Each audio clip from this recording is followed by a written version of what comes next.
Bonsoir. La dernière fois, nous avons parlé de la laïcité et j'ai essayé de montrer quel était le problème fondamental de la laïcité. Le problème fondamental de la laïcité, c'est celui de la compatibilité entre la liberté et Dieu. Et il s'avère une chose, c'est que lorsque nous pensons en profondeur la liberté et Dieu, la liberté est indissociable de Dieu, Dieu est indissociable de la liberté. De ce fait, le problème de la laïcité est un faux problème. Mais c'est un problème que l'on a créé dans la modernité en posant l'incompatibilité entre la liberté et Dieu, Dieu et la liberté, ce qui ferait qu'on se retrouve dans une contradiction absolument insoluble. Nous sommes dans un monde qui, au nom de la laïcité, défend la liberté de croyance. Or, la liberté, la laïcité à laquelle nous sommes confrontés est directement opposée à la croyance. Je n'ai pas cité ce passage de la Déclaration universelle des droits de l'homme, un passage ô combien savoureux, disant « Dans la République qui respectera les droits, on respectera même la religion ». Vous voyez, c'est dire si la question est profonde, et on s'en est rendu compte à l'occasion des événements de Charlie Hebdo, où tout d'un coup, on reconnaissait la liberté du blasphème comme étant une liberté fondamentale. Donc cela veut dire que dans un régime où on défend la liberté de croire, en fait, la liberté de croire, ça peut être la liberté de ne pas croire et d'aller insulter la religion de l'autre. Donc, c'est peut-être l'originalité d'essayer de repenser la laïcité. C'est-à-dire de repenser la relation même entre la liberté et Dieu. Si nous posons Dieu comme étant la source ineffable de la vie, nous apercevons que l'homme, dès lors qu'il est en relation avec Dieu et la relation est ineffable avec l'existence, est dans un espace totalement ouvert et qui le libère totalement de l'enfermement dans la banalité. Qu'est-ce que c'est que d'être libre ? Être libre, ce n'est pas la liberté de choix. Être libre, c'est la liberté d'exister et pas simplement de choix.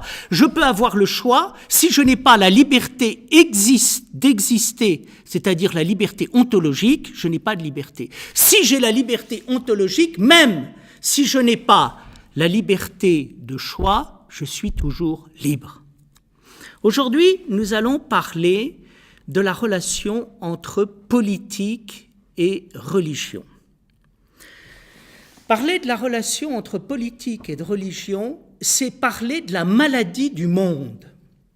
Nous sommes dans un monde qui est malade et où la politique est l'indice même de la maladie du monde.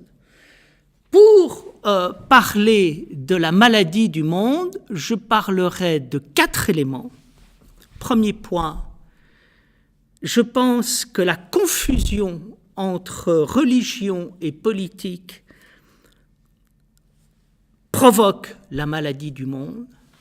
Deuxièmement, la division entre religion et politique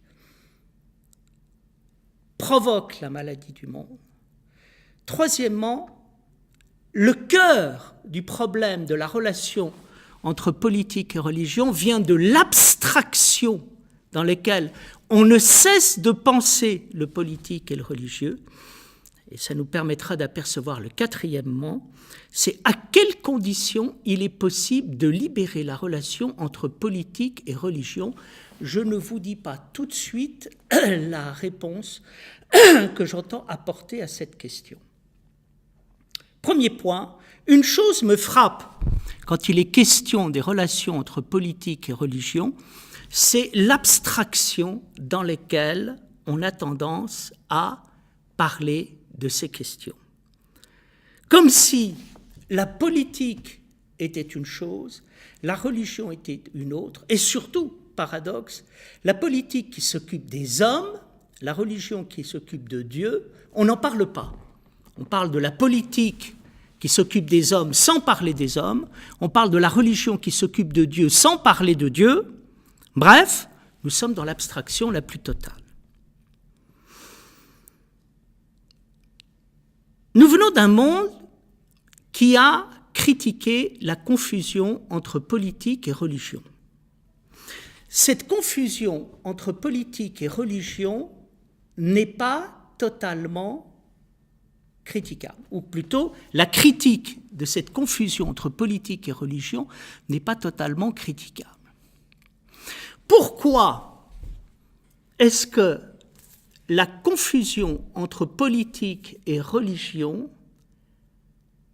mène-t-elle toujours à la violence et débouche-t-elle sur des pratiques qui sont des pratiques dictatoriales et voire tyranniques?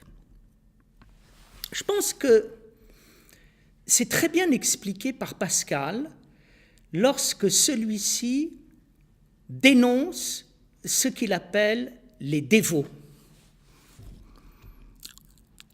La caractéristique de Pascal, c'est d'avoir compris que le problème fondamental de la culture vient du manque d'engagement existentiel dans lequel on se trouve, qui fait qu'à un moment, on a affaire à des demi-politiques et en même temps à des demi-religions.